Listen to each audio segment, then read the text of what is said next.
Guys ಇವತ್ತು ನಾನು ಎಕ್ಸಾಮಲ್ಲಿ ಪಾಸ್ ಆಗೋಣ ಅಂತೇಳಿ ನನ್ನ ಇಷ್ಟ ಸೆಲೆಬ್ರಿಟೀಸ್ಗೆ ಎಲ್ಲರೂ ಹೇಗಿದ್ರೆ ಇವತ್ತು ಸಾಯಂಕಾಲ ರೆಡಿಯಾಗಿ ನಾನು ಹೊರಟಿದ್ದು 8ನೇ ಮೈಲಿ ಕಡೆ ಹೋದ್ಮೇಲೆ ನಾನು ನಮ್ಮ ಬಾಯ್ಸ್ ಹೊರಟಿದ್ದು ಬಗಲಗುಂಟೆ ಕಡೆಗೆ. A few moments later. Guys ಇವತ್ತು ನಾನು ಎಕ್ಸಾಮಲ್ಲಿ ಪಾಸ್ ಆಗೋಣ ಅಂತೇಳಿ ಪಾದಯಾತ್ರೆ ಮಾಡ್ತಾ ಇದೀವಿ. ನಮ್ಮ ಜೊತೆ ಪಾದಯಾತ್ರೆಗೆ ಯಾರ್ಯಾರು ಜಾಯ್ನ್ ಆಗಾರೆ ಅಂದರೆ ನಮ್ಮ ಲಿಕ್ಕಿ, ಆಕಾಶ, ಟೆಂಗ್ ಮುಂಡೆ ಮಾಡ್ದಂಗೆ ಆಡೋದನ್ನ ಬಿಡಿ. ದೇವ್ರಾಣೆ ಹೇಳ್ತಾ ಇದ್ದೀನಿ, ನೀವು ಯಾರು ಉದ್ಧಾರ ಆಗಲ್ಲ. ಕನ್ಫರ್ಮ್ ಬರ್ದಿಟ್ಕೊಳ್ಳಿ, ಉದ್ಧಾರ ಆಗಲ್ಲ.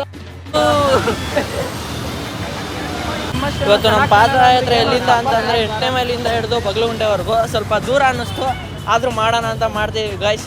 One eternity later. ನಿಮ್ಮ ಅಪ್ಪ ಅಮ್ಮ ನಿನ್ನದು ಏನು ಅಂತ ಹುಟ್ಟಿಸ್ಬಿಟ್ರು. ಗಾಯ್ಸ್ ಆಲ್ಮೋಸ್ಟ್ ಆಲು 5 ನಿಮಿಷದಿಂದ ನಡೀತಾನೆ ಇದ್ದೀವಿ ಗಾಯ್ಸ್. ಇವಾಗ ಎಲ್ಲಿದ್ದೀವಿ ಆಕಾಶ? ಬಗಲಗುಂಟೆ ಇನ್ನೇನು ಹತ್ರ ಇದ್ದೀವಿ ಗಾಯ್ಸ್. 2000 years later. ಗಾಯ್ಸ್ ಕೊನೆಗೂ ಬಂದ್ವಿ ಗಾಯ್ಸ್. ಇಷ್ಟು ಹೇಳಕ್ಕೆ ಇಷ್ಟಪಡ್ತೀನಿ. ಓಕೆ ಫ್ರೆಂಡ್, ಬಾಯ್.